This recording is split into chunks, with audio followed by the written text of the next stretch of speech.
राधे राधे कृष्ण कन्हैया गोपाल प्यारो मुरली बजैया। भाव यह है, श्री मुकुंद का सुंदर चरण युगल का निर्मल प्रेमानंद, युगल चरण का जो निर्मल प्रेमानंद है वो चंद्रमौली भगवान शंकर जो चंद्रमा को अपने मस्तक पर धारण करते हैं, ऐसे भगवान शंकर आदि के लिए भी यह निर्मल प्रेमानंद प्रेमोन्मादक का मूल है। भगवान शंकर के हृदय में भी प्रेम का उन्माद उत्पन्न करने वाला श्री युगल का रस है, युगल चरण का निर्मल प्रेम है। किंतु मेरा मन उसे भी शिथिल करके, अर्थात जो मुकुंद का सुंदर चरण युगल का निर्मल प्रेमानंद है, उस प्रेमानंद को भी शिथिल करके श्री राधा कथा चर्चा के रस समुद्र की चंचल लहरों से झकझोरा हुआ वृंदावन में स्थित निकुंज भवन के भव्य आंगन में आनंद प्राप्त करे। अर्थात यहाँ मुझे किसी भी अन्य रस की स्मृति हो ही ना, केवल मेरा मन श्री राधा रानी के उस रस में ही, रस समुद्र की चंचल लहरों से झकझोर दिया गया है। ग्रंथकार का यही मूल भाव है कि जिनके मानस का विषय, जिनके चिंतन का विषय, जिनके वाणी का विषय केवल एकमात्र राधा रस ही है, राधा रस कहना, राधा रस की चर्चा सुनना ही, तो यह रस कहाँ प्रकट हो? बोले वृंदावन स्थित निकुंज भवन के भव्य आंगन में मेरा मन आनंद करे, आनंद प्राप्त करे। यही ग्रंथकार का मूल भाव है। लेकिन यह श्री राधा रस को सर्वश्रेष्ठ क्यों बताया है? क्योंकि यहाँ पर जो श्री राधा रस की चर्चा हो रही है, जो राधा रस सबसे उत्तम कहा गया है, जो मुकुंद हैं भगवान श्री कृष्ण हैं, उनका आनंद भी जो भगवान शंकर आदि को आनंदित करता है। लेकिन यह आनंद से भी आगे एक आनंद की चर्चा है, वो राधा रस में ही है। तो यहाँ विशेष रूप से जो मुकुंद शब्द का प्रयोग किया गया है, मुकुंद का अर्थ है मुकु, अर्थात जो मोक्ष दे। मोक्ष का अर्थात मोक्ष की व्युत्पत्ति के अनुसार जो प्रकृति की अविकृत अवस्था होती है, यानी जब तक प्रकृति नष्ट न हो, प्रकृति के आदि से लेकर अंत तक, इन अवस्था में जो जीव का क्लेश निवारण करने के कारण जो श्री कृष्ण हैं, जो समस्त जीवों के एकमात्र उपादान कारण हैं, भगवान श्री कृष्ण से ही समस्त जगत प्रकट हुआ है और वो ही प्रत्येक जीव के दुख आदि को नष्ट करते हैं। ऐसे भगवान श्री कृष्ण से कौन नहीं प्रेम करेगा, कौन नहीं स्नेह करेगा? ग्रंथकार कह रहे हैं, यह मैं जानता हूँ कि भगवान श्री कृष्ण अंशावतारों में सर्वोपरि अंशी कृष्ण श्री कृष्ण ही हैं, जो कि भागवत जी में कहा है कि जितने भी अवतार हैं वो सब अंशी हैं और मूल अंश तो भगवान श्री कृष्ण ही हैं। श्री कृष्णस्तु भगवान स्वयं, उनका ही, श्री कृष्ण का ही ध्यान करना चाहिए। ये सब बातें बहुत उत्तम हैं, बहुत सुंदर हैं, लेकिन उन श्री कृष्ण का स्वरूप कैसा है जो करोड़ों कामदेवों के समान सुंदर हैं? उनके चरणों का सौंदर्य कमल की भांति है, अर्थात बल्कि कमल से भी बढ़कर है। ये सब बातें मुझे मालूम हैं कि उनके चरणों में सुकुमारता आदि अनेक गुण हैं। और पदद्वंद मंदीकृत्य मुकुंद सुंदर पदद्वंदार विंदामल, यहाँ पदद्वंद कहा गया है। द्वंद कहते हैं जोड़ा को, यानी श्री कृष्ण के जो युगल चरण हैं उनको यह द्वंद शब्द का इसीलिए प्रयोग किया है कि इससे श्री युगल के जो चरण हैं, कृष्ण के जो चरण हैं युगल चरण, उनको यहाँ ध्यान किया गया है। क्योंकि जो ग्रंथकार सखी भाव से भावित होकर इस अर्थ को प्रकट कर रहे हैं। तो यहाँ चरण युगल के संबंध में कहते हैं कि उस सखी को श्री कृष्ण के मुकुंद के बाएं पैर के शंख कमल आदि चिन्हों की शोभा का ध्यान हो आया कि ये चरण तो बड़े सुंदर चरण हैं, जो चरण युगल हैं, और युगल चरणों का यहाँ स्मरण किया है। अमल से तात्पर्य है यहाँ निष्काम प्रेम। मंदी कृत्य मुकुंद सुंदर पदद्वंदा रविंदामल। तो ये जो युगल चरण का यहाँ ध्यान किया गया और अमल कहकर उनके प्रेम को जो निष्काम प्रेमानंद कहा है, ये साधारण प्रेम की चर्चा नहीं है, बोले ये निष्काम प्रेम है। जो निष्काम प्रेम गुण रहितम कामना रहितम सर्वथा वर्धमानम, यह वह प्रेम है जो सर्वथा जिसकी वृद्धि ही होती रहती है। लेकिन यहाँ प्रेम की ऐसी विचित्र अवस्था है कि संसार में यदि कामना से प्रेम किया जाए, सांसारिक प्रेम होता ही कामना के वशीभूत होकर है। एक माता भी लोक में सबसे उत्तम माँ का प्रेम माना गया है। जननी का प्रेम अपने पुत्र या पुत्री के प्रति होता है, लेकिन उसमें भी कहीं ना कहीं सूक्ष्म रूप से स्वार्थ होता है, और जहाँ स्वार्थ आया तो स्वार्थ से उसकी पूर्ण रूपेण सिद्धि नहीं हो पाती है। माँ का भी कहीं ना कहीं सूक्ष्म रूप में यह स्वार्थ रहता है कि बालक बड़ा होगा और वृद्धावस्था में हमारी सेवा करेगा, लेकिन यह वो प्रेम नहीं है, यह अलौकिक प्रेमानंद की चर्चा है। बोले ये उस प्रेम की चर्चा हो रही है कि अगर उनके चरणों में प्रेम यदि कामना से भी किया जाएगा ना, तो कामना से किया गया प्रेम भी धीरे धीरे परिष्कृत होता हुआ, धीरे धीरे मन साफ होता हुआ अंत तक पहुंचकर वह निष्काम ही हो जाएगा। यहाँ उस प्रेम की चर्चा की गई है जो कि श्रीमद् भागवत जी में 10वें स्कंद में भगवान श्री कृष्ण ने स्वयं कहा है, न मय्यावेशित धियाम कामः कामाय कल्पते भर्जिता कृथिता धानः प्रायो बीजाय निश्यते। भगवान श्री कृष्ण स्वयं कहते हैं, भागवत में भगवत वचन है कि जिसकी बुद्धि मुझ में लगी रहती है, अनन्य रूप से लगी रहती है, चाहे जैसे भी लगे, एक बार मेरे में बुद्धि लग जाए, मेरे में बुद्धि लगने के बाद उसकी अनंत कामनाएं अपने आप अंत में धीरे धीरे समाप्त हो जाती हैं। जैसे भर्जिता क्वथिता धाना प्रायो बीजाय निश्यते, जैसे कोई भुना हुआ कोई बीज हो और भून के उसको उबाल दिया जाए और उबाल के फिर उसको बोया जाए तो वह बीज नहीं हो सकता है, तो उस अन्न के दाने काम नहीं आएंगे। तो ऐसे ही यह बुद्धि मुझ में लगी रहे तो अनंत कामना अपने आप नष्ट हो जाती हैं। यह बात गीता जी में भी कही गई है, जो स्वयं भगवान श्री कृष्ण ने कहा है, नेहाभिक्कम नाशोस्ति प्रत्यवायो न विद्यते स्वल्पमप्यस्य धर्मस्य त्रायते महतो भयात।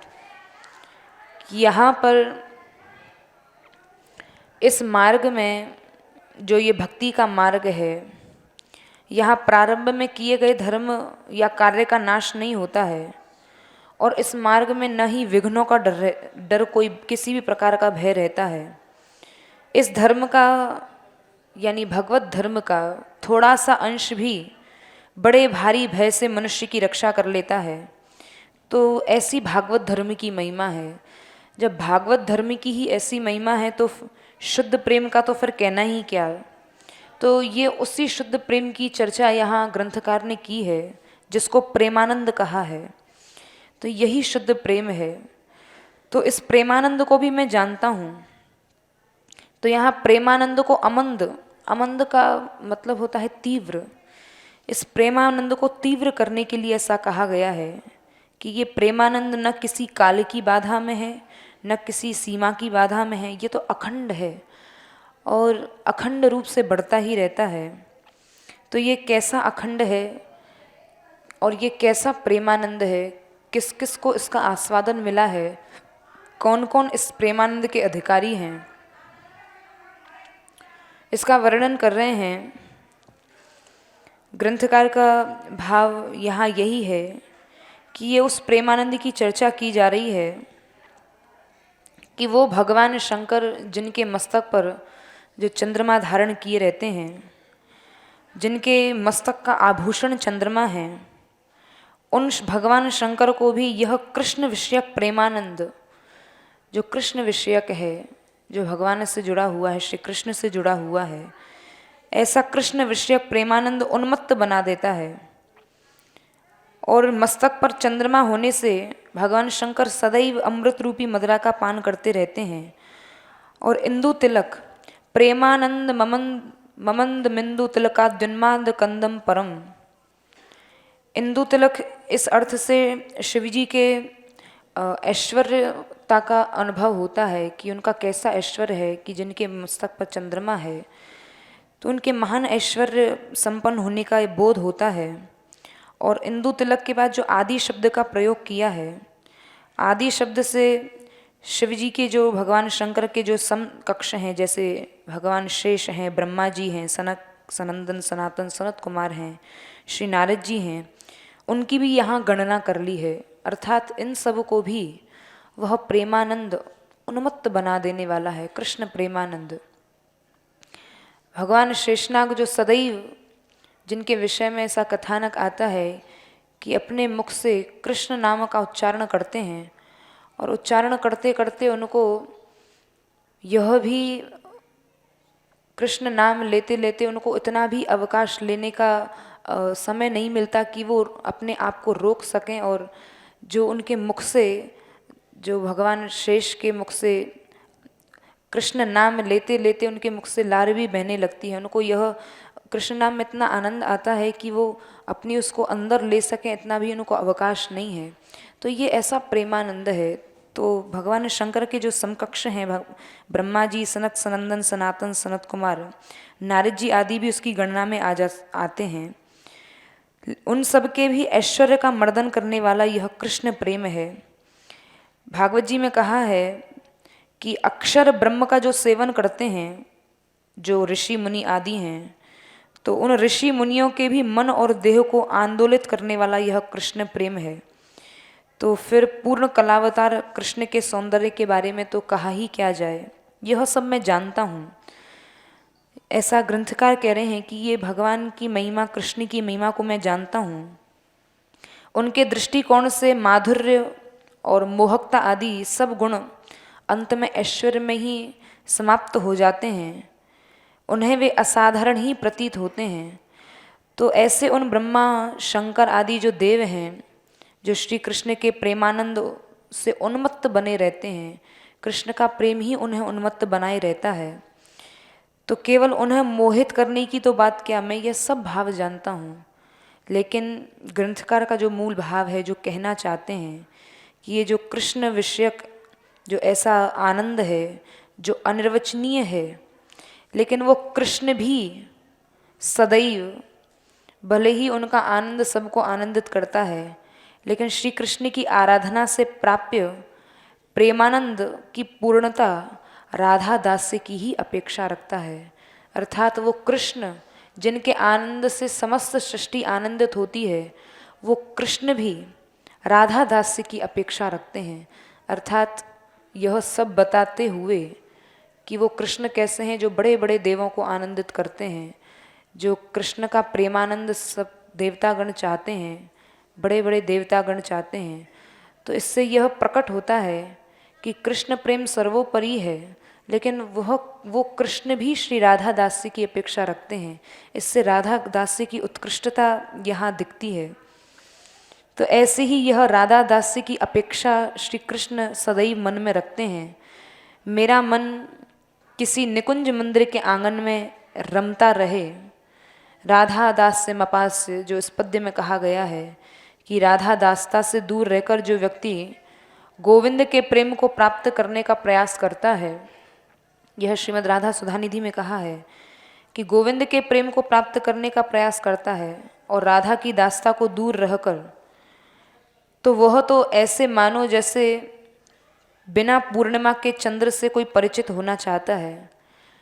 अर्थात जो रस, जो आनंद पूर्णिमा के चंद्र में है, वो अन्य चंद्र में नहीं हो सकता है, क्योंकि पूर्णिमा का चंद्र अपनी पूर्ण कलाओं के साथ प्रकट होता है और उसका एक सौंदर्य, उसकी एक विशेष आभा, पूर्ण चंद्र की एक अलग ही आभा होती है, एक विशेष सौंदर्य होता है।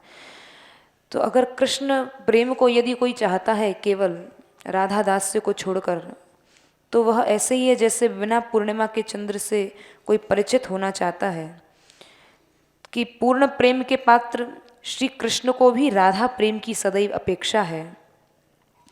अब इस पद्य के तृतीय चरण की व्याख्या करते हुए कह रहे हैं, मुकुंद का प्रेम जो इस पद्य में कहा गया है कि ये मुकुंद का जो प्रेम है, राधा केली कथा रसाम्बुधि चलत द्विचिभिरांदोलितम वृंदारण्य निकुंज मंदिर वरालिंदे मनोनंदतु। इसके तृतीय चरण की व्याख्या टीकाकार किए हैं कि मुकुंद का प्रेम जहाँ सफल होता है, कौन सा प्रेम है? बोले उस राधा की प्रसन्नता सूचक विहार के लिए, जो श्री राधा रानी की विहार केली की लीलाएं हैं, जिन विहार केली की लीलाओं को जो सहृदय जन हैं, जो रसिक जन हैं, तो यहाँ टीकाकार कह रहे हैं जब अपने जैसे समाज के मध्य में बैठकर इस रस की चर्चा की, तो उस रस समुद्र में लीला रूपी जब तरंगें उठी, तो लीला रूपी तरंगों के उठने से मेरा मन चंचल हो गया। अर्थात श्री राधा रानी की जो लीलाएं हैं, जो युगल रसराज की लीलाएं हैं, वो लीला रूपी तरंगें जब उस रस समुद्र में उठी हैं तो मन चंचल हो उठा। और कैसा चंचल उठा? बोले प्रेमानंद में तरंगों जैसी घुमेर आने लगी। जैसे कोई बहुत नदी में देखा होगा कि जहाँ पर बहुत गहरी नदी होती है, वहाँ पर घुमेर आती है, जिसको देख चक्कर सा एक जल काटता रहता है। तो यहाँ पर यही मन का चंचल होना यहाँ प्रकट किया है कि प्रेमानंद में जो तरंगें ऐसे उठ रही हैं, वो प्रेमानंद की तरंगें इस वृंदावन की भूमि में, कि जैसे घुमेर आ रही हों और तरंगें झूलती हुई आगे बढ़ रही हैं। और ये झूलती हुई कैसे आगे बढ़ रही हैं, इसका कैसे यहाँ पर अनुभव किया जाए? तो बोले जब श्री राधा रानी अपनी लीला रूपी तरंगें जब प्रवाह उनका होता है, तो श्री राधा के प्रेम में झूमने का भी सखी समाज में संकीर्तन होता है। अर्थात श्री जी जब कोई लीला करती हैं, कोई नई लीला प्रकट करती हैं, तो वो सखी समाज में उनके लिए तो एक बहुत बड़ा उत्सव जैसा होता है कि आज श्री जी ने यह लीला संपन्न की, आज श्री राधा ने की यह लीला यहाँ इस निकुंज भवन में संपन्न हुई है। तो ये तो सखी समाज के लिए यहाँ संकीर्तन की तरह हो जाता है। और सखी समाज खूब श्री राधा यश गा गा के श्री राधा रानी की महिमा का यशगान किया करता है। तो किसी कुंज में नित्य केली होती है, तो कहीं उत्सव केली होती है, कहीं रास केली होती है, कहीं कुंज शैया केली की चर्चा सुनी जाती है। ऐसी ये निकुंज भवन है जहाँ पर श्री राधा रानी की उत्सव केली, रास केली, कुंज शैया केली और नित्य केली लीला संपन्न होती रहती हैं। यही सखियों के लिए, यही सखी समाज के लिए सबसे बड़ा संकीर्तन है, यही उनके लिए उत्सव है। तो यहाँ पर इसी न्याय से ये चर्चा सुनी जाती है। ग्रंथकार कह रहे हैं कि इसके दर्शन करके, जो ये नित्य के लिए है, रास के लिए है, इस चर्चा को सुनने से तो मेरा लोभ बढ़ रहा है। अर्थात श्री जी की ये लीलाएं देख देख के मेरा मन तृप्त नहीं हो रहा है, ये तो मन धीरे धीरे और लोभी होता जा रहा है कि कब मैं अब निकुंज शैया को देखूं, उस लीला को देखूं, कब नित्य केली लीला को देखूं, कब उत्सव केली लीला को देखूं। मेरा मन स्थिर ही नहीं रह पाता है। तो वृंदावन के नाम से यह जो वन है, जो प्रभावशाली वन है, इस वन में जो लता पता हैं, इन लता पताओं से जो बने निकुंज हैं, और इन निकुंजों में भी जो राधा रानी की जो क्रीड़ाओं से विशिष्ट और विख्यात स्थल हैं, अर्थात इन स्थलों में जहाँ पर श्री जी की रसमयी लीलाएं प्रकट हुई हैं, उनमें भी सबसे श्रेष्ठ और अत्यंत सुंदर वहाँ मध्य मध्य में उन निकुंज भवनों में श्री राधा रानी के चरण उस रज में दिख जाते हैं। तो मन को इतना आनंद होता है कि उस आनंद का वर्णन नहीं किया जा सकता। और उसमें भी विहार क्रीड़ा की प्रतीति कराने वाले शब्द वो ऐसी निकुंज हैं कि उन निकुंजों में भी जो विहार क्रीड़ा हो रही है और विहार क्रीड़ा की प्रतीति कराने वाले शब्द बिल्कुल पास से सुने जा सकते हैं। ऐसी ये निकुंज भवन है। तो ऐसी ही किसी कुंज के आंगन में मेरा मन प्रसन्न रहे, अर्थात सदैव इस लीला का ध्यान करके और यहाँ इन निकुंज भवन में यह ध्वनि मेरे कानों में पड़ती रहे। तो यहाँ पर श्री राधा रानी के उस लीला का दर्शन करते हुए यहाँ इस धाम की महिमा प्रकट की है। बोले ये इस धाम की ही कृपा है कि इस धाम की कृपा से इतने सन्निकट होकर, इतने पास से श्री युगल रसराज की उन क्रीड़ा विहार क्रीड़ा के शब्द मैं पास से सुन सकती हूँ। लेकिन यहाँ दूसरी बात यह है कि कालिंदी तटकुंज मंदिर गतो, इस पद्य में कहा गया है कि राधा की चरण ज्योति के ध्यान में डूबे हुए सदैव हरि भी, कृष्ण भी अपने विशेष प्रेम से, बोले ये प्रेमोन्माद की जो चर्चा हो रही है ये ऐसा प्रेम है जिस प्रेम में भरकर श्याम सुंदर भी इन्हीं किन्हीं निकुंज भवनों में बैठकर और राधा प्रेम में निमग्न होकर और कृष्ण नेत्रों से आंसू बहाया करते हैं और आंसुओं से भीगकर श्री राधा रानी के नाम का जप करते हैं, स्मरण करते हैं। ये वही निकुंज भवन है। तो यह श्री कृष्ण राधा के रस में चरणों को अपने मस्तक पर धारण किए रहते हैं, और मस्तक पर ही धारण नहीं किए रहते बल्कि श्री राधिका रानी की जो किंकरियाँ हैं, जो श्री जी की सेविकाएं हैं, सखियां हैं, उनकी खुशामद करते रहते हैं, काकू वाणी बोलते हैं, दीनता भरी वाणी बोलते हैं।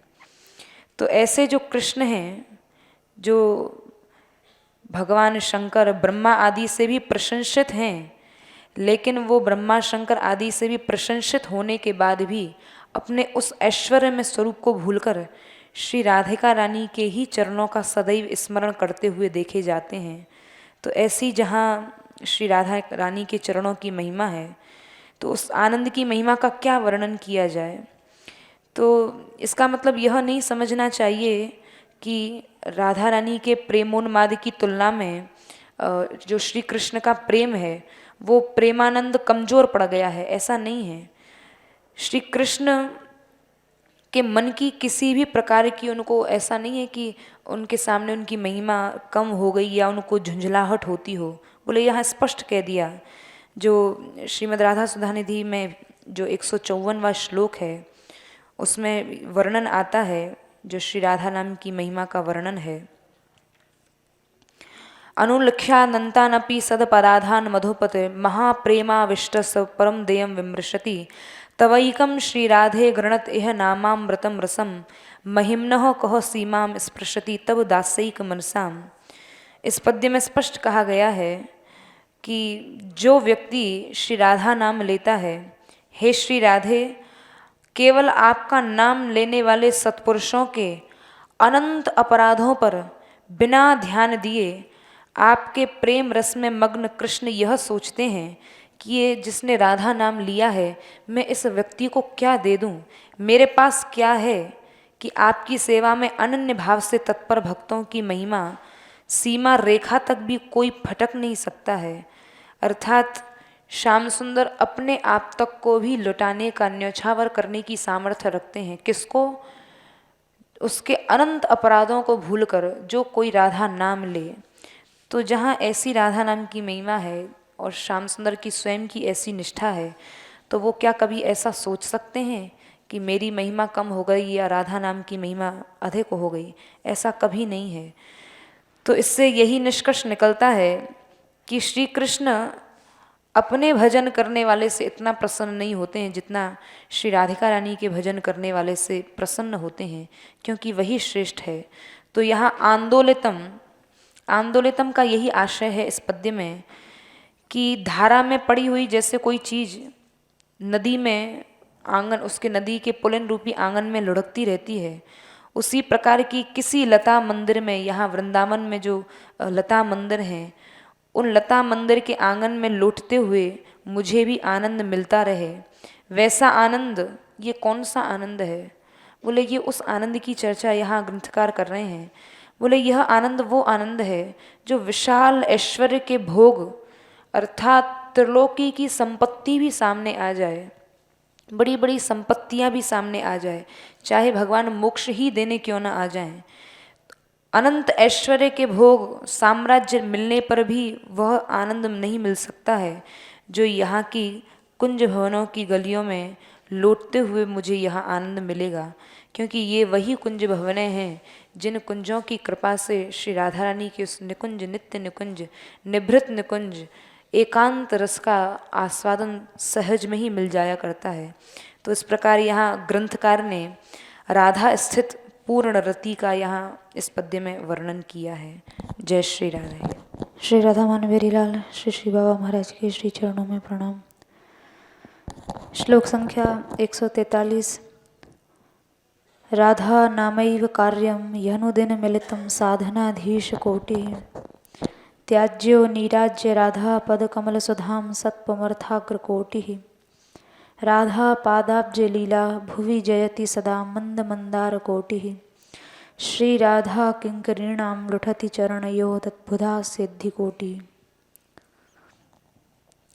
इस श्लोक में श्री राधा रानी की महिमा का परत्व ग्रंथकार बता रहे हैं।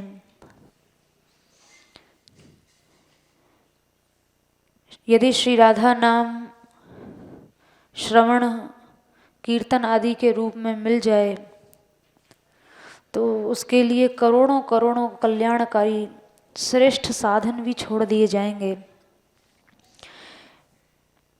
श्री राधा रानी के चरण कमल सुधा पर करोड़ों मोक्ष आदि पुरुषार्थ भी न्यौछावर कर दिए जाएंगे।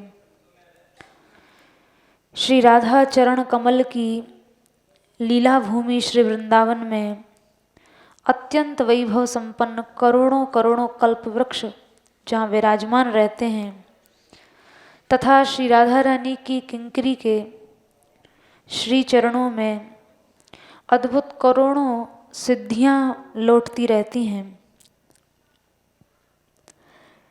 यहाँ श्री राधा रानी का परत्व और श्री जी के प्रति उनके नाम श्रवण कीर्तन आदि के प्रति एक जो विशेष निष्ठा का भाव है वो ग्रंथकार का दिखाई पड़ता है। राधा नामैव कार्यम यनुदिन मिलितम, श्री राधा का नाम लेना ही मेरा नित्य कर्म बन जाए। अनुदिन मिलितम का अर्थ ये है कि जैसे संध्योपासना, संध्या वंदन, ये सब ब्राह्मण के लिए नित्य कर्म निश्चित कर दिया गया है। यज्ञोपवीत होने के बाद जब ब्राह्मण संज्ञा होती है तब से लेकर वेद आज्ञा देते हैं कि यज्ञोपवीत जिस विप्र का हो चुका है उसको संध्योपासन आदि कर्म उत्तराधिकार में प्राप्त होते हैं, अर्थात उसे वो नित्य करने ही करने चाहिए। और ऐसा न करने से, नित्य कर्मों को न करने से दोष लगता है, विघ्नों का भय रहता है। तो इसी तरह यहाँ ग्रंथकार कह रहे हैं कि जैसे यज्ञोपवीत के उपरांत ब्राह्मण के लिए संध्या वंदन आदि अनिवार्य रूप से उसके द्वारा किए जाने चाहिए, इसी तरह नियमित रूप से राधा नाम लेना ही मेरी आवश्यक नित्य विधि है, अर्थात राधा नाम लेना ही मेरा नित्य कर्म है। और राधा नाम के अतिरिक्त अन्य जो कार्य हैं उनके प्रति निषेध दिखाया है कि अन्य कुछ न करें, केवल राधा नाम ही लें। तो ये राधा नाम नित्य साधन के रूप में यहाँ स्वीकार किया गया। साधनाधीश कोटि ही त्याज्यो, उस राधा नाम के आगे करोड़ों करोड़ों श्रेष्ठ साधनाएं, कल्याणकारी साधनाएं भी त्याज्य हो जाती हैं। यहाँ साधनाधीश कोटि त्याज्यो इस पद से नैमित्तिक साधन संबंधी शंका का निवारण कर रहे हैं। नैमित्तिक कर्म उसे कहते हैं जो विशेष प्रकार के कर्म किसी निमित्त से किए जाते हैं वो नैमित्तिक कर्म कहलाते हैं। जैसे ग्रहण पड़ने पर स्नान किया जाता है तो वो नैमित्तिक स्नान कहलाता है, अथवा ग्रहण के अवसर पर दान किया जाता है तो उसे नैमित्तिक दान कहते हैं। तो उसी तरह यहाँ ग्रंथकार कह रहे हैं कि राधा नाम के निमित्त साधनाधीश कोटि त्याज्यो, राधा नाम के निमित्त सब कुछ छोड़ दिया जाए। योग आदि कल्याण के जो करोड़ों करोड़ों कल्याणकारी श्रेष्ठ साधन हैं उनको भी राधा नाम के निमित्त छोड़ दिया जाए, उसमें कोई दोष नहीं है। केवल योग आदि साधन नहीं, ज्ञान वैराग्य और भक्ति ये सब संसार के साधनों के स्वामी हैं। बड़े बड़े साधनों से ज्ञान की सिद्धि, वैराग्य की और भक्ति की सिद्धि की जाती है, तो वो साधन के स्वामी ज्ञान वैराग्य भक्ति जैसे श्रेष्ठ साधन भी हेय हो जाते हैं राधा नाम के आगे। कहने का तात्पर्य करोड़ों करोड़ों साधनों में श्री राधा नाम ही परम श्रेष्ठ है, क्योंकि राधा नाम समस्त साधनों का परम फल है। सभी साधनों की पूर्णता या सफलता इसी में है कि इस राधा नाम में प्रीति हो जाए। क्योंकि यद जप तम शक्रदेव गोकुल पतेराकर्षण तत्क्षणात् यत्र प्रेमवताम समस्त पुरुषार्थेषु स्फुरेत् तुच्छता यन्नामांकित मंत्र जापन पर प्रीत्या स्वयं माधव श्री कृष्णोपि तदद्भुतम स्फुरतु मे राधेति वर्णद्वयम्। ये ऐसा नाम है दो वर्ण वाला, एक ही बार जप लेने पर साक्षात गोकुलपति श्री कृष्ण को भी तत्काल आकर्षित कर लेता है। जिसमें प्रेम रखने वालों को इस राधा नाम में प्रीति हो जाए तो संसार के समस्त पुरुषार्थ तुच्छ दिखाई देने लगते हैं। जिस नाम से अंकित मंत्र का जाप करने में स्वयं माधव श्री कृष्ण भी प्रीति से तत्पर रहते हैं, अर्थात जिस नाम की उपासना स्वयं प्रियतम भी किया करते हैं, ऐसा वह दो वर्ण वाला राधा नाम, ये दो अक्षर मेरे हृदय में स्फुरित हों, प्रकट हों। तो कहने का तात्पर्य यह है कि स्वयं श्री कृष्ण भी इस राधा नाम की उपासना करते हैं। ग्रंथकार कह रहे हैं मैं ही नहीं, स्वयं श्री कृष्ण भी इस राधा नाम की आराधना करते हैं। तो उस राधा नाम की आराधना करते हैं, भजन करते हैं या उसकी आरती उतारते हैं। उनके नाम की आरती करने में भक्ति, साक्षात भक्ति भी स्वयं को धन्य मानती है कि मैं उनके नाम की आरती करके आज मेरा जीवन धन्य हो गया, मैं सफल हो गई। तो इससे स्पष्ट होता है कि राधा नाम के अतिरिक्त अन्य कोई पुरुषार्थ बचा भी क्या है। यानी मेरे लिए तो राधा नाम ही परम पुरुषार्थ है। श्री राधा रानी के चरण कमलों के कथामृत की तुलना में मुक्ति जैसे परम श्रेष्ठ पुरुषार्थ भी तुच्छ प्रतीत होने लगते हैं।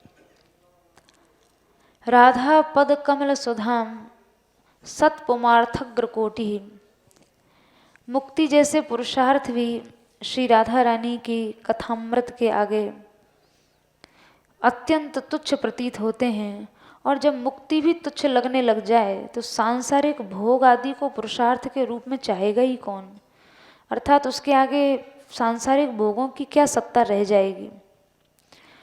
तो मुक्ति में भी अनेक प्रकार की मुक्ति है।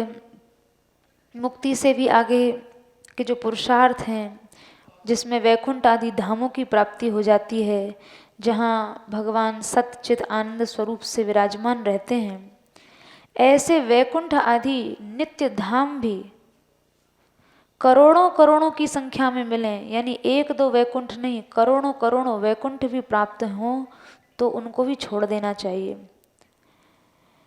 क्योंकि ग्रंथकार कह रहे हैं जिसे उन करोड़ों करोड़ों धामों से कोई लेना देना है, वो जिन्हें स्वीकार करना है वे करें, जिन्हें अपनाना है वे अपनाएं। बाकी मेरे लिए तो राधा रानी की महिमा का संकीर्तन ही सब पुरुषार्थों में सबसे ऊपर है। जिस नाम संकीर्तन से, यानी जिस राधा नाम से हृदय में राधा भाव प्रकट होता है। और राधा भाव ही नहीं, इसी राधा नाम के द्वारा राधा रानी के साक्षात दर्शन भी प्राप्त होते हैं।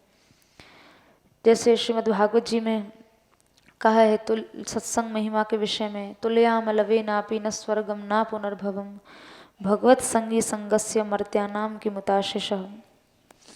स्वर्ग और मोक्ष भगवत भक्त के लेश मात्र संग की तुलना भी नहीं कर सकते हैं। फिर मृत्यु लोक में रहने वालों की क्या विसात है अथवा उनका क्या मूल्य है, जब स्वर्ग और मोक्ष भी भगवत भक्त के लव मात्र के संग की तुलना नहीं कर सकते हैं, तो मर्त्यलोक की कोई वस्तु या कोई संपत्ति या ऐसा कोई पदार्थ नहीं है जो उसकी तुलना में कहीं बैठ सके। कहने का आशय, जब भगवत भक्ति की ही ऐसी महिमा है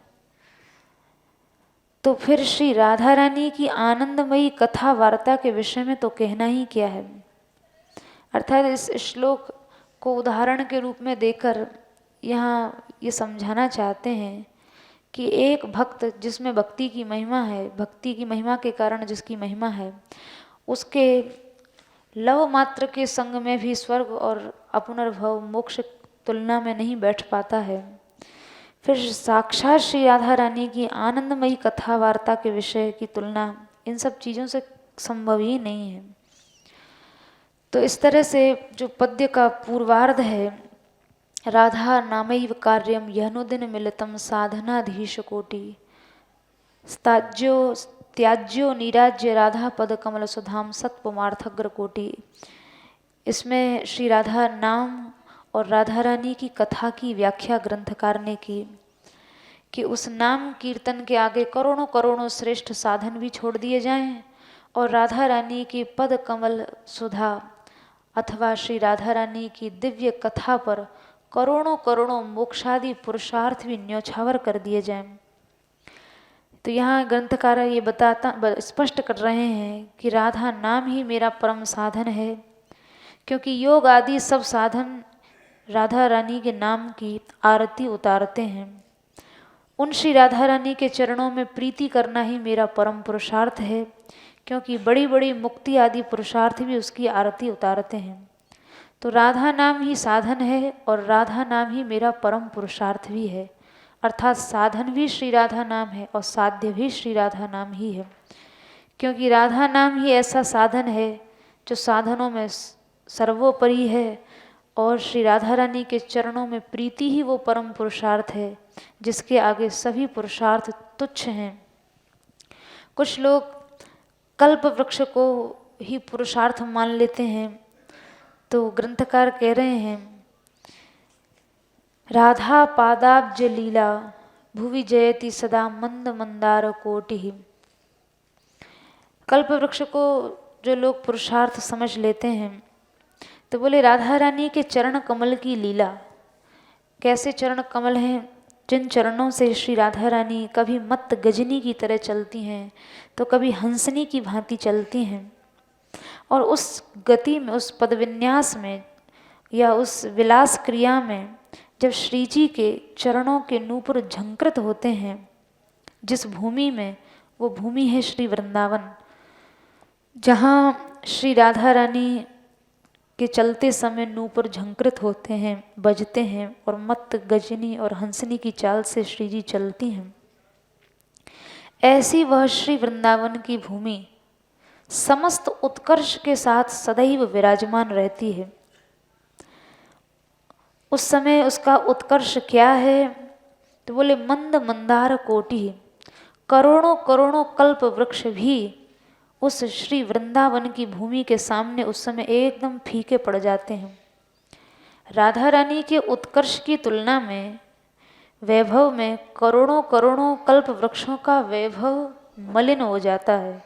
करोड़ों करोड़ों ये बेचारे स्वर्गीय कल्प वृक्ष श्री जी जिस भूमि में चलती हैं उस वृंदावन की तुलना के आगे कुछ नहीं लगते हैं।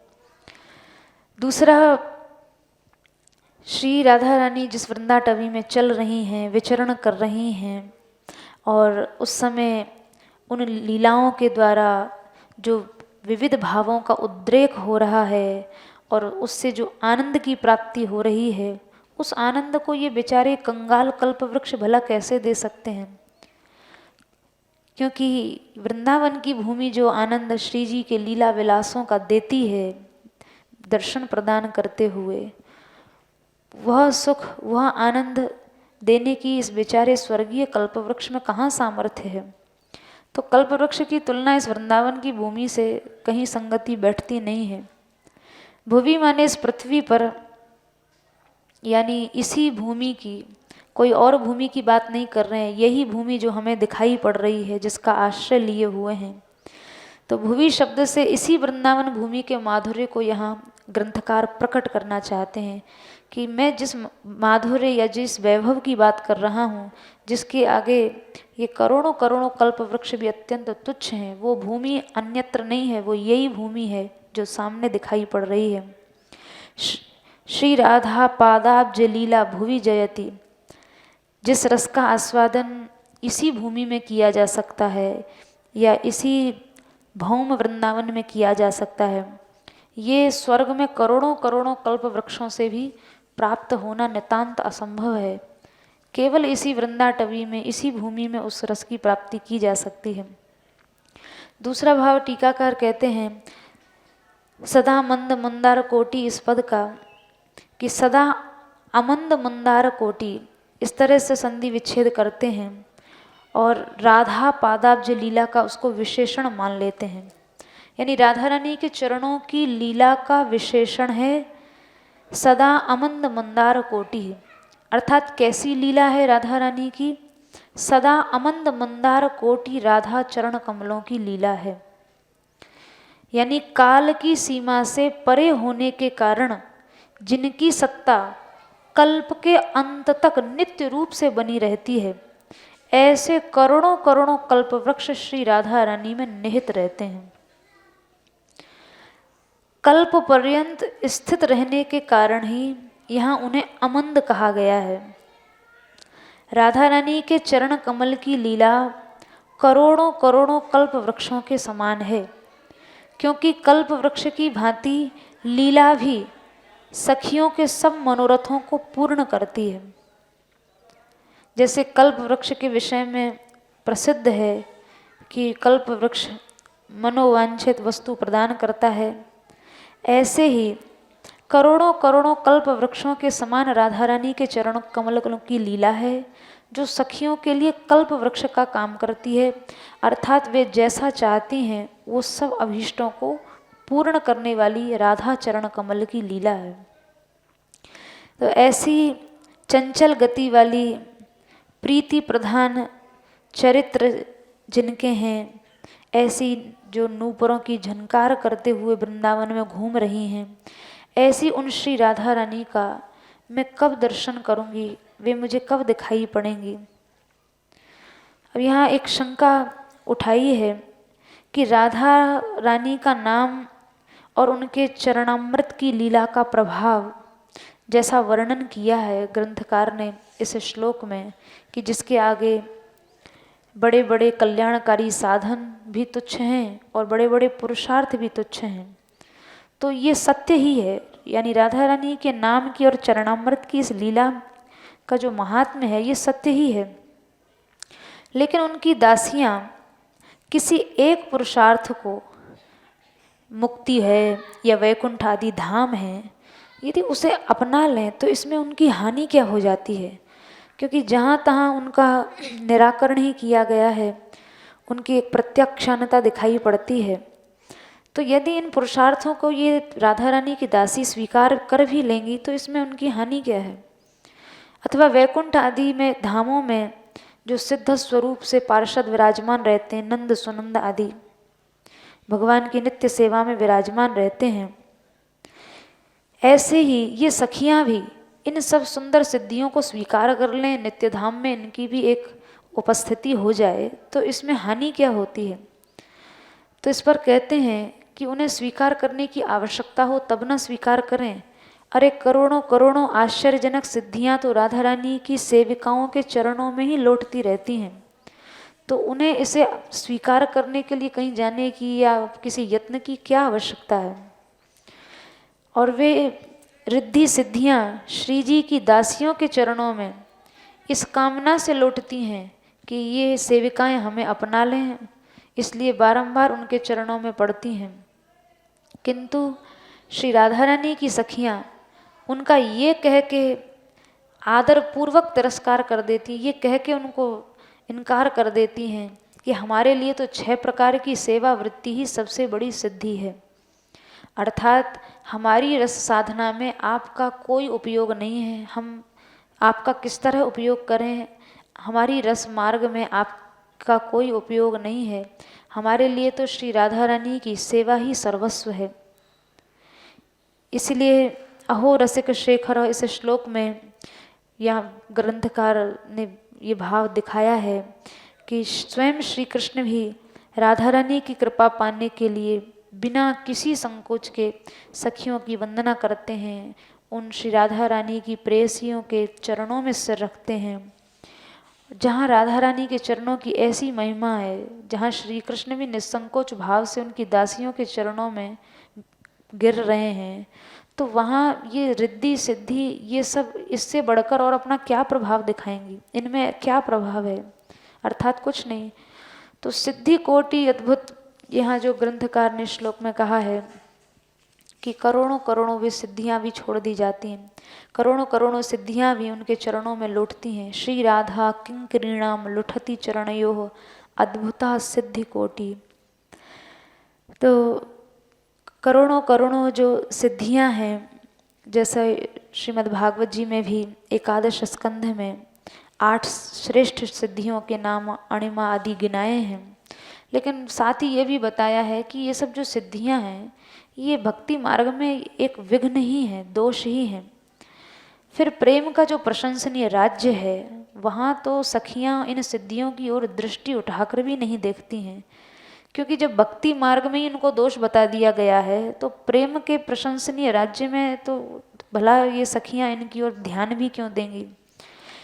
पर उनसे भी बड़ी यदि कोई सिद्धियाँ हों, भागवत जी में जो गिनाई हैं 8 सिद्धियाँ, उनसे भी कोई बड़ी सिद्धियाँ हों जो साक्षात जीव की वैकुंठ तक पहुँच करा दें, ऐश्वर्यमय धामों में जीव को पहुँचा दें, यदि ऐसी भी कोई श्रेष्ठ सिद्धियां हों तो होती रहें, वो भी यहाँ श्री राधा रानी की दासियों के तो चरणों में ही लौटती रहती हैं। और ये राधा रानी की प्रिया जी की जो सखियां हैं, इनको श्री प्रिया जी की सेवा में जो आनंद मिलता है, उस आनंद के भोग के आगे इन सिद्धियों की तरफ देखने की उनको फुर्सत भी कहाँ रहती है, अवकाश भी कहाँ मिलता है।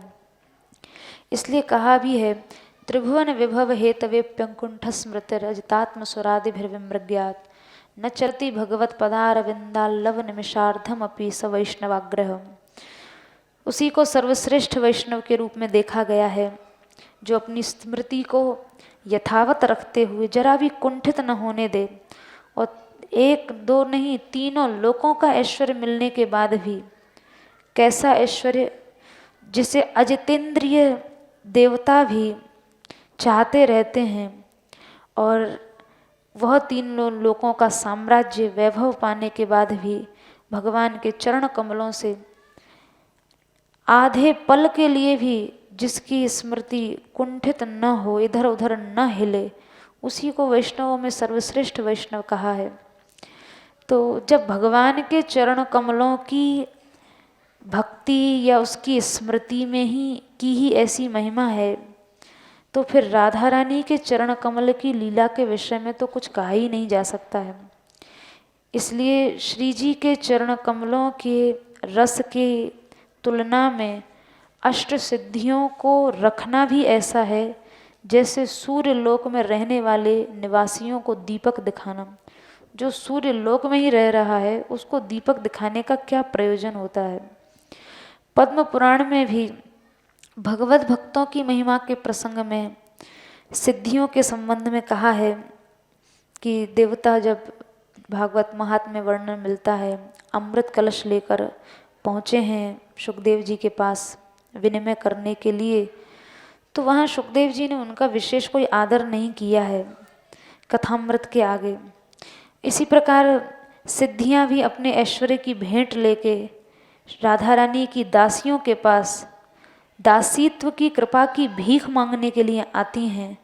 और राधा रानी की किंकरियों के चरणों में उनके लौटने का भी यही कारण यहाँ दिखाया है कि जैसे देवता लोग अमृत लेकर कथामृत लेने के लिए आते हैं पर सुखदेव जी कोई ध्यान नहीं देते हैं विशेष, इसी तरह ये रिद्धि सिद्धि भी अपने ऐश्वर्य सहित अपने ऐश्वर्य को भेंट में देने के लिए और राधा रानी की दासियों के पास गिड़गिड़ाने के लिए आती हैं। पर ये सब उनका दीन बनना ये सब एक स्वार्थ सिद्धि के लिए है, इसलिए उनकी ओर विशेष इन रिद्धि सिद्धियों की ओर विशेष ध्यान नहीं दिया जाता। जैसे देवता स्वार्थ परायण होकर आए थे ऐसे रिद्धि सिद्धि भी स्वार्थ परायण होकर आती हैं, इसलिए विशेष कोई इनके ऊपर ध्यान नहीं दिया जाता है और जहाँ तहाँ इनसे उदासीनता ही रस के उपासना मार्ग के उपासकों की देखी गई है। तो इस तरह से इस प्रस्तुत पद्य में जो ग्रंथकार ने कहा है राधा नामैव यनुदिन राधा नामैव कार्यम यनुदिन मिलितम साधनाधीश कोटि त्याज्यो नीराज्य राधा पद कमल सुधाम सत्वमर्थाग्र कोटि राधा पादाब्ज लीला भुवि जयति सदा मंद मंदार कोटि श्री राधा किंकरीणाम लुठति चरणयोः अद्भुता सिद्धि कोटि। तो इस प्रस्तुत पद्य में केवल राधा नाम उनके चरण कमल की लीला तथा किंकरी वृत्ति के परम आनंद को बताया गया है, जिसकी तुलना में संसार में कोई न पुरुषार्थ है न कोई कल्याणकारी साधन है। तो यहाँ किंकरी वृत्ति का जो परम आनंद है यानी राधा रानी के चरणों के दास्य में जो आनंद है वही परम है, वही श्रेष्ठ है, उससे आगे अन्य कुछ भी नहीं है, ये यहाँ ग्रंथकार बताना चाहते हैं। और जब किंकरी भाव की प्राप्ति हो गई यानी स्वरूप आनंद का सुख मिल गया तो स्वरूप आनंद के सुख के आगे तटस्थ पुरुषार्थों का कोई विशेष आदर रह ही नहीं जाता है। तो जब किंकरी भाव में स्थिति हो गई, श्री जी के दास्य भाव में स्थिति हो गई, तो फिर स्वर्ग मोक्ष वैकुंठ ये सब जो तटस्थ पुरुषार्थ हैं इनका कोई विशेष स्थान नहीं रह जाता है। क्योंकि जैसे प्रसिद्ध है कि कल्प वृक्ष को पाकर फिर भंवरा किसी दूसरे वृक्ष पर कहाँ जाता है, अर्थात कल्प वृक्ष का मकरंद पीने का जिसे मौका मिल गया तो फिर अन्य वृक्ष पर वो क्यों मुंह मारेगा। तो जिसे राधा दासत्व का सुख मिल गया फिर उसे वैकुंठ आदि मुक्ति आदि पुरुषार्थ या धामों से कोई प्रयोजन रह नहीं जाता है। जय श्री राधे। 142वें श्लोक में जिसका श्री जी ने वर्णन किया, महादेव जी जो कालकूट को भी आत्मसात कर लेते हैं, उन महादेव जी को भी मत करने वाला ये राधा नाम है, ये श्री जी ने बताया। उसके बाद मुरली ने बताया कि वैकुंठ आदि धाम भी श्री राधा नाम देने वाला छोड़ देता है। अमंद मंदार कोटि, स्वर्ग आदि तो छोटी जी है और उसको छोड़ने के बाद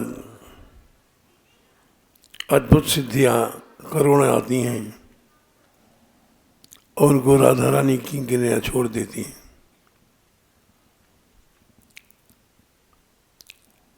ये बात भी स्पष्ट है और अनुभव में भी आती है। यद्यप मैं कोई भक्त नहीं हूँ, किंतु हमारा जीवन जो है प्रारंभ से अब तक वो संग्रह से शून्य रहा। जब हम विद्यार्थी थे, यूनिवर्सिटी में पढ़ते थे, तब भी हमने कुछ नहीं रखा अपने पास। उसके बाद यहाँ आ गए, यहाँ भी आज तक हमारे पास एक पैसा नहीं है, ना है ना होगा। जय श्री राधे। जय श्री राधे।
कृष्णा राधे कृष्णा कृष्णा कृष्णा राधे राधे राधे श्यामा श्यामा श्यामा राधे राधे राधे कृष्णा कृष्णा कृष्णा कृष्णा राधे राधे राधे श्यामा श्यामा श्यामा श्यामा राधे राधे राधे कृष्णा कृष्णा कृष्णा राधे राधे राधे श्यामा श्यामा श्यामा राधे राधे राधे कृष्णा कृष्णा कृष्णा कृष्णा राधे राधे राधे श्यामा श्यामा श्यामा श्यामा राधे राधे राधे कृष्णा कृष्णा कृष्णा राधे राधे राधे श्यामा श्यामा श्यामा राधे राधे राधे कृष्णा कृष्णा कृष्णा कृष्णा राधे राधे राधे श्यामा श्यामा श्यामा श्यामा राधे राधे राधे कृष्णा कृष्णा कृष्णा राधे राधे राधे श्यामा